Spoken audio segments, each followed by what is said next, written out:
Hey, Paige. Long time no see, huh? Yeah, it seems like ages since the wedding. Like 2 whole years, right? Actually, it's been almost 3 years. Time flies when you're crazy busy, I guess. Tell me about it. So, what's up?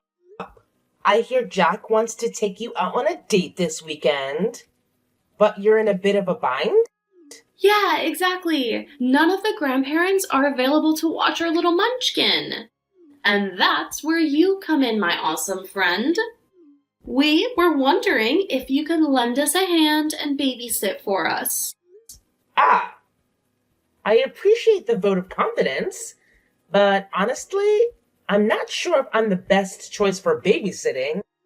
I mean, I haven't even met your little one? Oh, right. We've been pretty cautious about introducing our kiddo to people.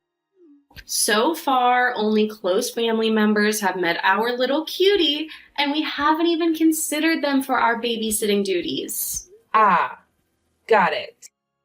So, the rest of the family has had the pleasure of meeting the little munchkin? Yeah, we had a big celebration when our little bundle of joy was born about 14 months ago. Huh, I never got an invite to that. Must have gotten lost in the mail. What? Oh no! I'm so sorry. Jack said he would send invites to everyone on his side of the family. When you didn't show up, I thought you didn't want to come. I was kind of bummed, to be honest. Well, I'm not surprised he didn't fill you in on that. Communication has never been his strong suit. Oh, I'm sure he just forgot or something. It was a crazy time. Lots going on. Yeah, I suppose you can give him the benefit of the doubt. That's what his parents always did for him growing up. So it's kind of a pattern. Hold on. That's a bit rude, don't you think? Maybe, but it's not as rude as what he's done to me throughout our lives. Anyway, let's cut to the chase. The answer is no. I won't be able to babysit for you guys. Please, we're really stuck and don't have anyone else we can ask. Have you considered asking Jack's siblings? I mean, I know Paul is 17 and probably not busy with a job or anything. He's too young and disinterested. Ruth has a couple of kids, so she can probably add one more little one to the mix. We don't want to give him to someone who can't dedicate their time to him. But you're fine giving him to a complete stranger? You aren't a stranger. You're family, and you work with kids. That makes you the perfect person to watch him. Sorry, but no. I'm not interested in watching an infant or a toddler. I don't know. Is there any way we can change your mind? We could pay you if you need money. No, sorry. I think you should find someone who knows your child. At that age, they can be very difficult with people they don't know. And it sounds like you guys are probably overprotective. How can you say that? We just want to make sure he's safe. And that is perfectly fine. But that needs to include making sure you leave him with people he knows. Okay, fine. I'll see if I can find someone else. What's this? I hear that you won't watch little Jack this weekend. Hi, Jack. I'm surprised you have my number. My parents gave it to me. Theoretically, they're my parents too. I've been telling you since high school, you aren't family. They aren't your parents. Yes, I know that's how you feel. The entire school knew how you felt about me. Get over yourself. The people in our school didn't care about you. That's right. It was you, the popular jock that was loved and adored. No one else mattered with you around. Are you being sarcastic now? You're so bitter and jealous. It's ridiculous. Sure, nothing is ever your fault. Knock it off before I tell my parents. Still making that threat, huh? It's almost like you never grew up. Shut up. I'm married and I have kids. You're just some child care worker who hasn't finished college. Of course, it's no surprise no one wants you. That's probably why you work in childcare. You make it sound like I dropped out of college. You realize that I'm still in college, right? I've still got a few years left before I earn my degree. And since you didn't bother going to college, I don't know why it matters that I haven't earned my degree yet. I don't need a degree for what I do. If you had half the brain you think you do, you would know that. I'm in sales. I have charisma. That's not something that can be taught. You must be right. Now, if you don't mind, I need to get back to work. I do mind. You need to watch my son this weekend so my wife and I can go out.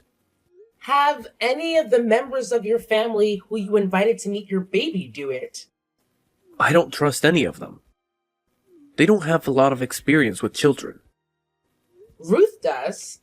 Are you really that stupid? She's not going to put our child first. I don't know why you think I'm a suitable person to watch your precious little Jack. After all, you didn't trust me to come to the celebration of his birth. I didn't want you to ruin the celebration. You're always such a downer. Well, there you go.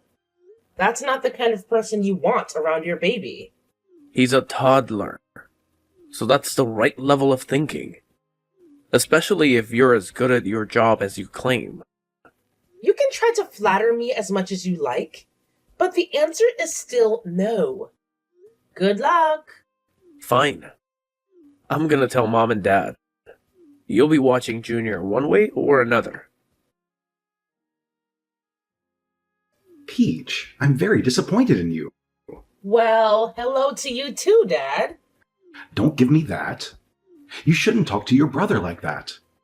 As I've been telling you for weeks now, he doesn't see me as family. Are you really bringing that up again? I expected better of you. I'm not saying that he used to feel that way. He still feels that way. And since I know you aren't likely to believe me, here's what he said when trying to tell me I had to babysit his kid. Well, that's only because you were picking a fight with him. Ah, yes. It's such a reasonable response to me being annoyed that he excluded me from stuff, to say that I'm not actually family. Thanks. I feel very loved. You know that. Your mother and I love all of our children equally. I know that you guys actually believe that, and that's perfectly fine. I don't understand why you want to keep having this fight. It doesn't help anyone. I'm sorry, but I just find it hard to put up with your biological son. He has done nothing to convince me to help him. You should realize that it is an honor for you to be asked at all. Your siblings are bummed that he won't even consider them. Poor Ruth took it particularly poorly. I can't imagine she's an amazing mother. I don't know why they keep saying they don't trust her. They're sure that Jack Jr. will not be treated as well as her kids. That's absolutely not how she'll treat him. I know I didn't say they were right, but at the same time, I understand how they can be so protective. Jack has always wanted a large family with a lot of sons. It makes sense that he would be so protective. I guess. But that still doesn't make sense why he's so insistent on having me babysit. He clearly doesn't want anything to do with me. I know you two have always had a more contentious relationship than our other children. Don't let that affect your current relationships, though, especially with your nephew. I guess you're right. Yeah, Ruth wishes they would ask her to watch Junior. Despite your relationship with Jack, he still trusts you. You need to make sure you remember that. He just shows it differently. Besides, you know it wasn't easy for him to have so many adoptive siblings. As the eldest boy, he took it seriously. I guess. So why don't you help them out this time? If you and Jack can't work it out, you don't have to help him again. You'd be doing your mother and I a big favor. We feel bad that we can't watch the baby. Okay, I'll do it. Great. Make sure you contact them right away. They're considering staying home. You can't let them know? Oh, come on, you're an adult. You need to put the past behind you. Okay, I'll let them know. That's a good girl. Hi, Betty. It's Peach. I'll take care of little Jack this weekend. When do you need me there? Yay! I'm sure you'll love it. He's such a cute little guy. I'm sure he is. Jack was always really popular in high school. What does that mean? Oh, you know. He was good at sports. And people found him attractive. It makes sense that you guys would have a good-looking kid. Yeah, it's just like a dream. I married a gorgeous man. Now I get to stay home and raise our adorable little children. I feel like the luckiest person in the world. Right. Well, I need to get back to work, but I'll need to start planning for this weekend. Jack said that it's going to be a surprise, but we're leaving around 4 and should be home by 9 this Saturday. That's a good chunk of alone time. I hope you have a great time. It's the first time we've really gotten to go out and be adults. It will be so much easier with you watching him. I mean, kids are your life, right? I do really enjoy playing with them. They're so smart and learn so quickly, and the things they do are cute. See, you're perfect for watching our little angel. I'm sure that you'll have a great time. I'm sure it'll be fun. Will I be able to come meet him before watching him? Sorry, but things are pretty hectic. You see, I'm expecting again. It's early, so no one else knows yet, so please don't say anything. Congratulations! That's amazing! You must be having a lot of fun with Jack Jr. Don't worry, I won't say anything. Great! We'll see you this weekend. Sounds good. See you then.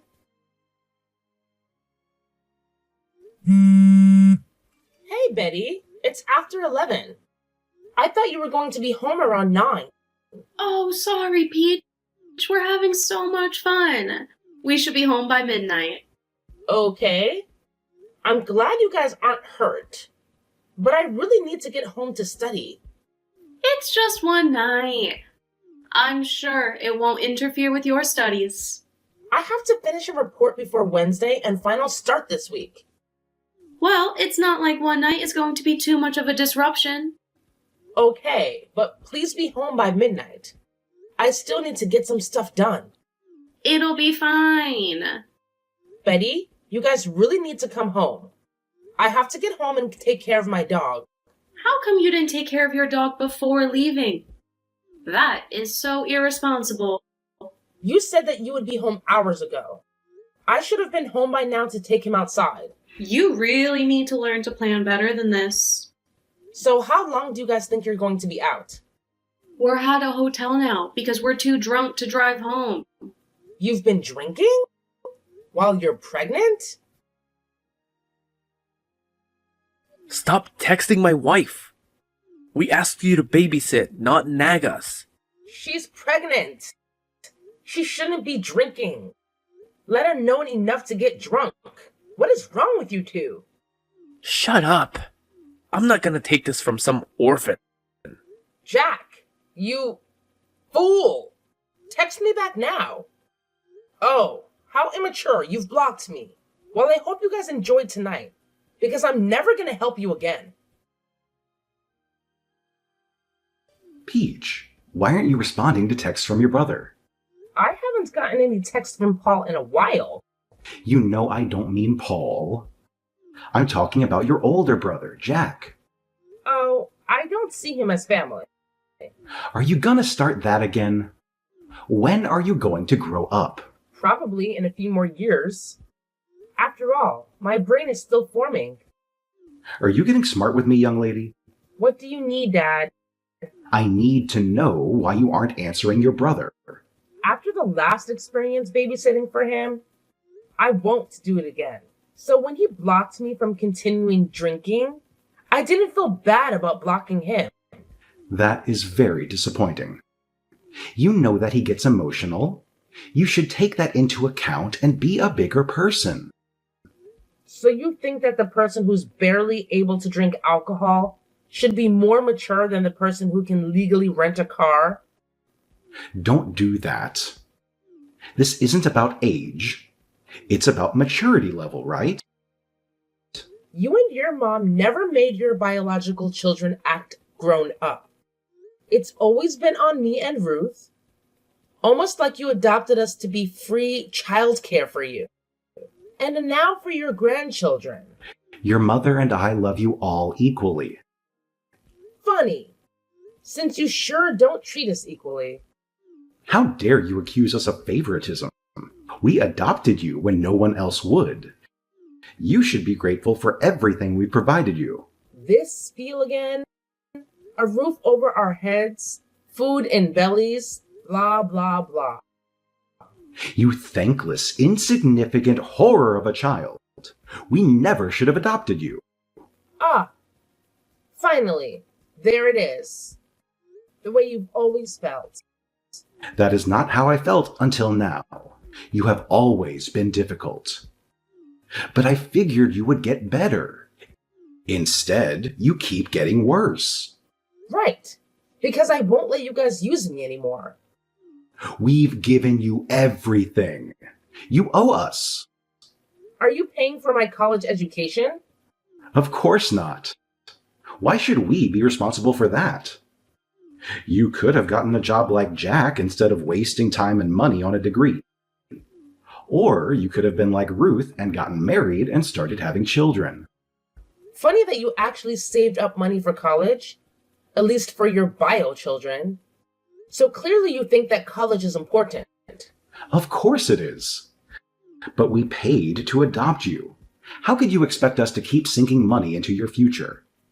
We have children of our own.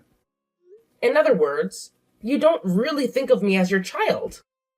No, and I don't really care how that makes you feel.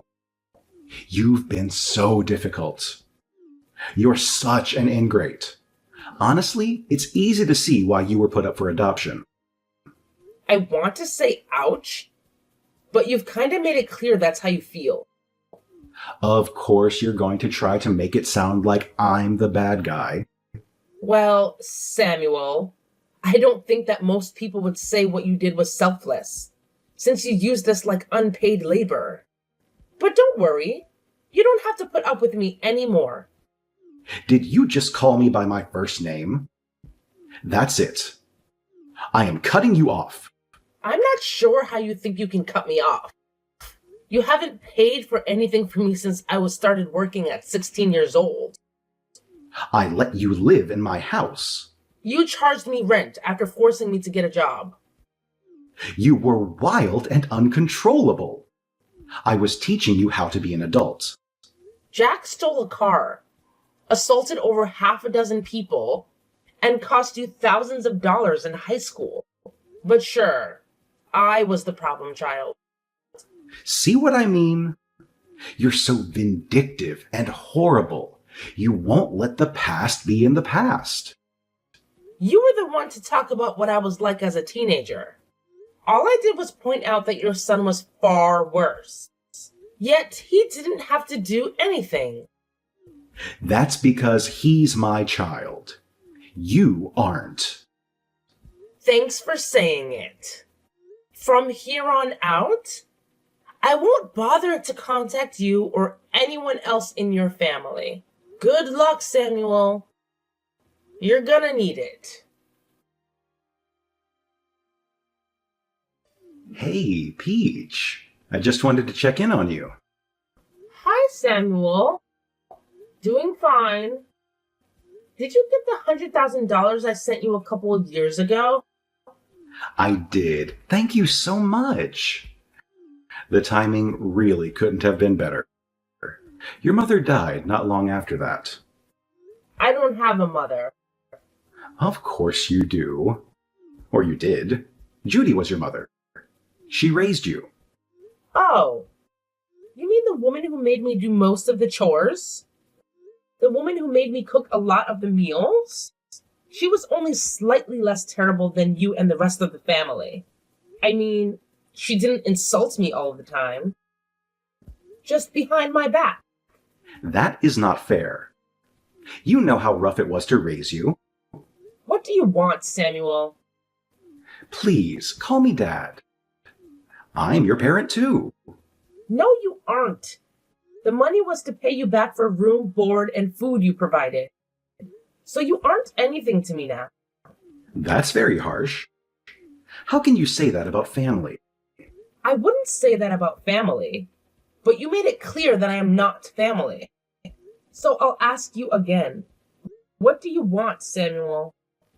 Well, we have fallen on hard times. Jack lost his job and they're about to be evicted. I'm sure Judy left him something. Or you could mortgage your house for him. I already did that. I don't know where the money went, but they're about to be homeless. They can move in with you. I don't want to have 5 screaming children in my home. These are supposed to be my golden years. Well, if you're okay with your family being homeless, that's on you. But you clearly have money. You could help them out. I do have money, but it's for my family. The people who love me unconditionally. We are your family. Scroll back up and read what you said to me. We are not family. Then who else do you have? Your parents abandoned you. You have no one else but us. In 8 years, I haven't heard one word from you. You never cared what happened to me. The fact that you think you can contact me to bail you guys out now is just revolting and sad. It's not like you have anything else better to do with your money. I spend it on my family. What family? I'm married with children of my own. What? Why didn't you invite us to the wedding? We should be there to celebrate the big life moments with our daughter. First, you guys didn't invite me to Judy's funeral. Second, I'm an orphan, remember? You're breaking my heart. You would have to have a heart first. Why? You ungrateful wretch. It never takes long to get that mask to slip. I'm going to contact your husband. I'll come to your job and ruin your reputation. How are you going to do that? You don't know what I do for a living. You must have married into money. Because I know you used to work in childcare. Yeah. I didn't think you bothered to listen when I told you what degree I was working towards. No, I didn't marry money, Samuel. I earned it on my own. Then I'll find out where you work and I'll ruin you. You should be ashamed for abandoning us in our time of need. That will be difficult because I've changed my name. What is it now? And I don't live in the same state anymore. So I guess that means you'll need to focus on your family instead of harassing the kid you mistreated. I don't believe you. Why would you still have that phone? Because I knew eventually you would contact me. I hope that maybe you would actually have something kind to say, or that you would apologize. Instead, you prove that you saw me as a way of getting more money. What should I apologize for? You were horrible. And you can have the rest of your life to never have to talk to me again. So, I finally unblocked Jack. And boy, did that open up the floodgates for texts. Between Jack and Samuel, my phone was blowing up with the evidence that these guys were a serious threat to me and my family. Samuel eased off a bit after getting hit with a court order to stop harassing me, but Jack? Well, he never was the sharpest tool in the shed when it came to understanding boundaries. It took getting him arrested and spending a few months behind bars for him to finally get the memo and back off. Then I heard Ruth and Samuel had taken Jack and his clan in. And let me tell you, it was a total disaster. Jack managed to wreck Samuel's car and even got arrested for attacking him when Samuel tried to make him pay for the damages. After I got that update, I made it clear that I didn't want any more updates on what happened between those two troublemakers. I stayed in touch with Ruth because she always felt like an outsider, like me.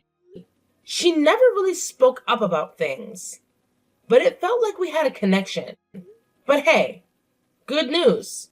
She's happily married now and her kids are doing great. They're thriving. Mostly because she had the sense to move away from that toxic family after Judy passed away. She did mention once that she might consider taking in Jack's kids, but I made it clear that I didn't want to know the nitty-gritty details. Look, I've been through my fair share of tough times, and I know how awful it can be coming from a messed up family. So, if Ruth wants to help those kids, I'm more than happy to lend a hand by sending some money their way. They're not responsible for their father's actions, and I feel for them. But let me be clear, I won't be bringing them into my home. I've got my hands full with my own 2 beautiful children, and my husband is an absolute rock star taking care of them. For once in my life, I feel like I've got a real family that loves me, and I make sure to show them how grateful I am every single day.